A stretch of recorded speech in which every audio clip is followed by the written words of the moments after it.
गंग गणपतये नमो नमः। श्रीमद् वाल्मीकि रामायण अयोध्या कांड क्षेत्रवासल राजा दशरथ का अंतुष्टि संस्कार।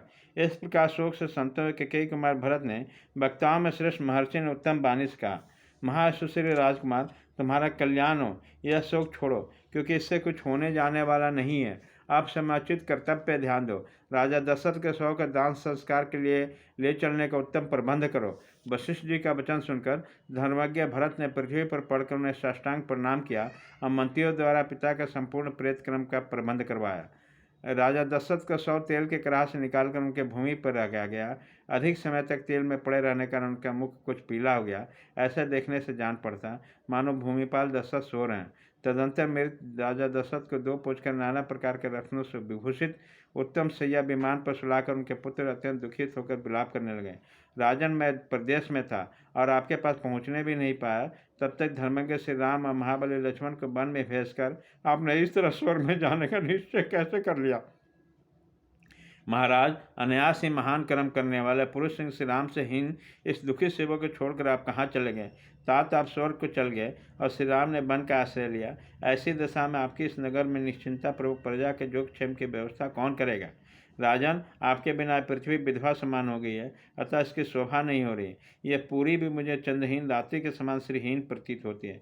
इस प्रकार दीनचित होकर विलाप करते हुए भरत ने महामुनि वशिष्ठ से कहा, महाभाव, इन महाराज के लिए कुछ भी प्रेत कर्म करने हैं तो इन्हें बिना विचारे शांत चित्त होकर करो।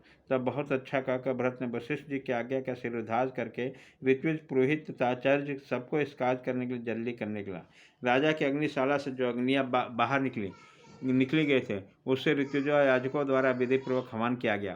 तत्पश्चात महाराज दशरथ के प्राणहीन शरीर को पालकी में बैठाकर परिचारक गण उन्हें शमशान भूमि को ले चले। उसी समय आंसुओं से उनका गला रूंध गया और मन ही मन उन्हें बड़ा दुख हुआ।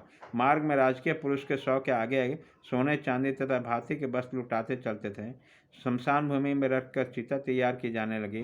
किसी ने चंदन लाकर रखा, किसी ने अगर कोई गुग्गल तथा कोई सरल पद्मक और देवदारू की लकड़ियाँ लाकर चिता में डालने लगे। कुछ लोगों ने तरह तरह के सुगंधित पदार्थ छोड़े। इसके बाद ऋत्विजों ने राजा के शव को चिंता पर रखा। इसी समय अग्नि में आहुति देकर ऋत्विजों ने वेदोक्त मंत्र का जप किया। सामगान करने वाले विद्वान शास्त्रीय पद्धति के अनुसार श्राम श्रुतियों का गायन करने लगे। इसके बाद चिता में आग लगाई गई। तदंतर राजा दशरथ की कौशंबा आदि रानियाँ बूढ़े रक्षकों से घिरे हुए यथायोग्य स्वीकार तथा रथों पर आरूढ़ होकर नगर से निकली और शोक से संतप्त हो शमशान भूमि में आकर अश्वमेधांत यज्ञों का अनुष्ठाता राजा दशरथ के शव की परिक्रमा करने लगी। साथ ही ऋत्विजों ने भी उसी शव का परिक्रमा की। उसी समय क्रंदन करते हुए ससुर सुकार रानियों का आर्तनाद कुर्तियों के चित्कार के समान सुनाई पड़ती। दाह कर्म के पश्चात बेहोश होकर रोती हुई राजरानियाँ बारंबार विलाप करके सवारियों से सरयू के तट पर जा उतरी। भरत के साथ रानियों, मंत्रियों, पुरुषों ने राजा के लिए तिलांजलि दी। फिर सबके सत्य नेतृत्व से आंसू बहाते हुए नगर में आए और 10 दिनों तक भूमि पर शयन करते उन्होंने बड़े दुख से अपना समय व्यतीत किया। इस प्रकार श्री वाल्मीकि निर्मित आर्ष रामायण आदि काव्य में अयोध्या कांड में 76वां सर्ग पूरा हुआ।